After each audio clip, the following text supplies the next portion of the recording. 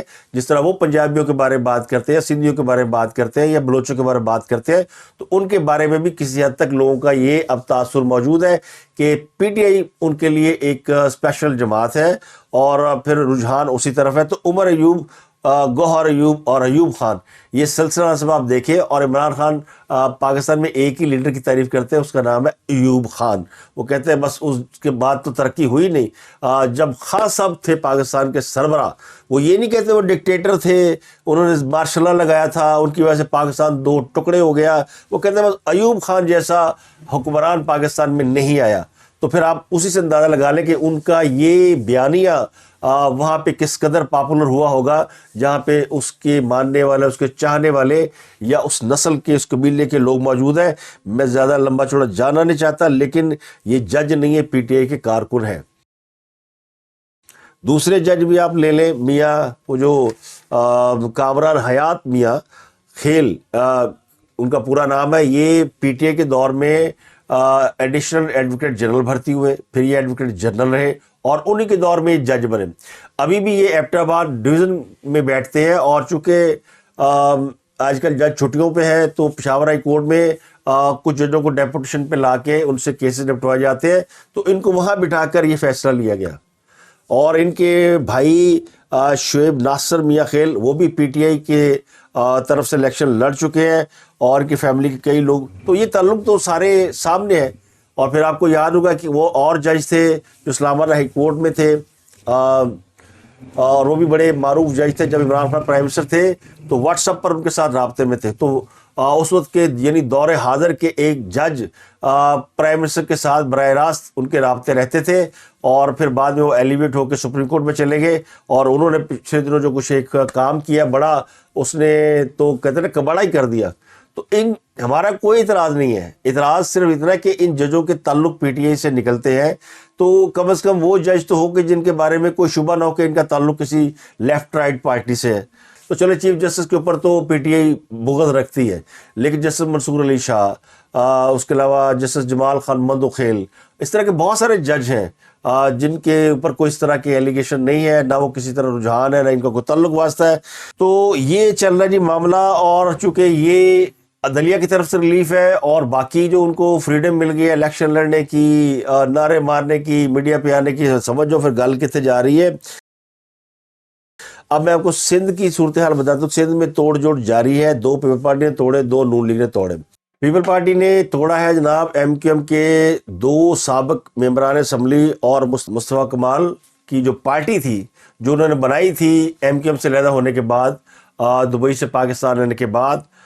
وہ چونکہ اب ایم کیو ایم میں واپس ضم ہو گئی ہے, تو اس میں سے 2 لوگ جو ہیں وہ مصطفیٰ کمال کے ساتھ نہیں گئے, جن میں ایک انیس خان ایڈوکیٹ اور دوسرے رضا ہارون شامل ہیں. یہ دونوں ایم کیو ایم کے بڑے ہی پرومیننٹ قسم کے لیڈر تھے, لیکن اب وہ اپنے ساتھیوں سمیت پیپل پارٹی میں شامل ہو گئے ہیں. تو اس سے جو ہے وہ پیپل پارٹی کو کراچی کے اندر کافی فائدہ ہونے کے چانسز ہیں, کیونکہ ایم کیو ایم کے لوگوں کا پیپل پارٹی میں شامل ہونا ایم کیو ایم کو ایک قومی دھارے میں, یا ایم کیو ایم کو لیڈر کو جو چھوڑ کے آ رہے ہیں اس میں شامل کرنے کا باعث ہو سکتا ہے. اب مصطفیٰ کمال ایم کیو ایم میں واپس جا چکے ہیں, اور ان کی وجہ سے ایم کیو ایم اور مسلم لیگ نون کا اتحاد نہیں ہو پا رہا. این اے 242 کے اوپر جھگڑا چل رہا ہے, اور شہباز شریف گئے ہوئے کراچی, اور ایم کیو ایم کے ساتھ انہوں نے ایک سیشن کیا ہے, لیکن سیٹ ایڈجسٹمنٹ نہیں ہو پا رہی. اور وجہ کیا ہے, 242 جہاں سے کاغذات نامزدگی جمع ہے مصطفیٰ کمال کے, وہاں سے شہباز شریف بھی امیدوار ہیں, وہ بھی لڑنا چاہتے ہیں. تو حلقہ این اے 242 پر الیکشن کون لڑے گا, شہباز شریف یا مصطفیٰ کمال, یہ ہے بڑا. اور ایم کیو ایم میں واپسی کے لیے جو مصطفیٰ کمال نے شرط رکھی تھی وہ صرف 242 کی نشست تھی. اب یا تو ایم کیو ایم مصطفیٰ کمال سے جان چھڑائے, تو مصطفیٰ کمال جو پوری جماعت اپنی قربان کر کے ہے وہ یہ کر نہیں سکتے, بڑی مشکل سے ایم کیو ایم کا واپس الائنس ہوا ہے. اور اگر وہ مصطفیٰ کمال کو ساتھ رکھتے ہیں تو ان کا مسلم لیگ نون سے اتحاد خطرے میں پڑتا ہے. تو ابھی اس کے اوپر معاملات چل رہے ہیں, اور میرا گمان یہ کہ شہباز شریف صاحب کراچی کی نشست MQM کے لیے چھوڑنے پر راضی ہو جائیں گے، کیونکہ شہباز شریف وہ رہنما ہے جن میں بڑی لچک ہے، اور ان کے اس لچکدار اور نرم رویے کی تو اسٹیبلشمنٹ جو ہے وہ بڑی فین ہے۔ تو باقی سیاسی جماعتیں کیوں نہیں ہوں گی؟ انہوں نے 16 مہینے جو حکومت چلائی تھی اس میں انہوں نے اپنا پورا ایک باڈی لینگویج اور ایک ایٹیچیوڈ بتایا تھا، جس میں یہ لگتا ہے کہ وہ جو ہے وہ سختی کے قائل نہیں ہے اور وہ 2 قدم پیچھے ہٹنا جانتے ہیں۔ تو 2 جماعتوں کے درمیان جو نفاق کی اس وقت صورتحال ہے وہ مجھے لگتا ہے کہ اگلے سیشن میں ختم ہوگی۔ دونوں جماعتیں ایک دوسرے کے ساتھ دوبارہ سیشن پر اتفاق رکھتی ہے، اور پھر باقی سیٹوں کا چل رہا ہے کہ کتنی سیٹیں لیں گے نہیں دیں گے۔ اور اس کے پیچھے ایک جو تاثر ابھر رہا ہے کہ اس وقت تک مسلم لیگ نون کے ساتھ کسی بڑی سیاسی جماعت کا الائنس ابھی تک کیوں نہیں ہوا؟ کیا اس کے پیچھے بھی عدلیہ ہے یا اس کے پیچھے بھی کوئی اور طاقت ہے؟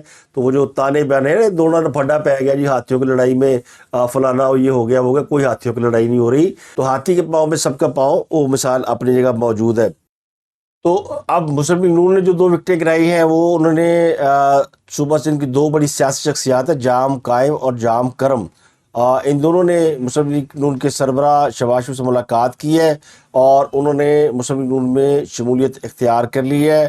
دونوں سندھ کے بڑے سیاسی رہنما ہیں۔ ان کا مسلم لیگ نون میں شامل ہونا یہ سندھ میں مسلم لیگ نون کی ایک بڑی کامیابی ہے، کیونکہ سندھ میں مسلم لیگ نون کو زیادہ وجود نہیں رکھتی، اور یہ بھی اطلاعات ہے کہ جو پہلا سیاسی اتحاد باقاعدہ سیٹ ایڈجسٹمنٹ کے ساتھ ہو رہا ہے وہ GDA کے ساتھ ہو رہا ہے، اور یہ اسی سلسلے کی ایک کڑی بھی ہے۔ تو chief of army staff general Asim Munir غصے میں کیوں ہے؟ آج انہوں نے باقاعدہ یہ کہا ہے کہ سوشل میڈیا پر ہیجان، مایوسی اور افراتفری کا ماحول پیدا کر کے جھوٹی خبروں کے ذریعے یہ تاثر دیا جا رہا ہے کہ جیسے ریاست اپنا وجود کھوتی جا رہی ہے۔ اب سوشل میڈیا پہ کون ایسا ہے جو ریاست کو ناکام قرار دے رہا ہے، اور کون ایسا ہے جو کہ ہیجان، مایوسی اور افراتفری پیدا کر رہا ہے؟ تو ان کا اشارہ تو واضح طور پر ان لوگوں کی طرف ہے جن کا تعلق 9 مئی سے ہے، جو 9 مئی کے بعد سے پاکستان کو ایک فیل اسٹیٹ قرار دے رہے ہیں، جو کہہ رہے ہیں پاکستان سے لوگ بھاگ رہے ہیں، پاکستان ناکام ہو گیا ہے، پاکستان پر کوئی کسی کو دلچسپی نہیں رہی، کوئی انویسٹمنٹ نہیں کرنا چاہتا، کوئی آنا نہیں چاہتا کیونکہ عمران خان جیل میں ہے۔ تو انہوں نے کہا کہ یہ جو جھوٹی خبریں ہیں نا، اس کے جو تاثر دیا جا رہا ہے کہ پاکستان ناکام ہے، ان جیسے تمام لوگوں کی اور ہر قسم کے مافیا کی ہم قوم کے ساتھ مل کر سرکوبی کریں گے۔ ان کا یہ جو 2 لائنر خطاب تھا نا، یہ بڑا ہی اگریشن سے بھرا ہوا تھا، اور اس میں لگ یہ رہا تھا کہ وہ خاصے اس معاملے میں غصے میں ہے کہ اس طرح کی چیزوں سے پاکستان کا جو امیج ہے وہ خراب کیا جا رہا ہے۔ چونکہ وہ باہر سے ہو کر آئے ہیں، امریکہ سے ہو کے آئے ہیں، تو وہاں انہیں زیادہ اس بات کا احساس ہوا ہوگا کہ دنیا کے بارے میں پاکستان کا کیا تاثر جو ہے وہ پھیلایا جا رہا ہے، اور دنیا کو جو اپڈیٹ ملتی ہے وہ سوشل میڈیا کے ذریعے ملتی ہے۔ سوشل میڈیا کی اہمیت سے انکار کرنے والے احمقوں کی جنت میں رہتے ہیں، اور کل بھی رہتے تھے اور آج بھی رہتے ہیں۔ آج بھی کچھ لوگ یہ سمجھتے ہیں کہ جی سوشل میڈیا کوئی چیز نہیں ہے، اور بس ہم تو گلی گلی جائیں گے، ووٹ مانگیں گے، جفی ڈالیں گے، ووٹ مل جائیں گے۔ لیکن سوشل میڈیا کی اہمیت بہت امپورٹنٹ ہے، اور سلیکشن میں سوشل میڈیا نے ایک امپورٹنٹ رول پلے کرنا ہے۔ جو لوگ اس سے ڈرائی کرتے ہیں وہ پھر اپنی خیر منان۔ اب یہ ساری وہ باتیں جو میں نے آپ کو میرا اگر آپ پچھلا ویلاگ اٹھا کر دیکھیں اور اس کو لنک کر کے دیکھیں، جو حالات نظر آ رہے ہیں، لیکن فکر کی کوئی بات نہیں ہے، اور فکر اس لیے نہیں ہے کہ پاکستان کی سیاست میں اس طرح کے جو اتار چڑھاؤ اور تلاطم آتے رہتے ہیں، کبھی دھوپ کبھی چھاؤں، لیکن عمران خان جتنا بھی زور لگا لیں اقتدار ان سے کوسوں دور ہے۔ ان کو کچھ رعایتیں، کچھ ریلیف ضرور مل رہے ہیں، دیے جا رہے ہیں، اور یہ فرمائشی پروگرام ہے۔ یہ فرمائشی پروگرام کہاں سے آیا ہے؟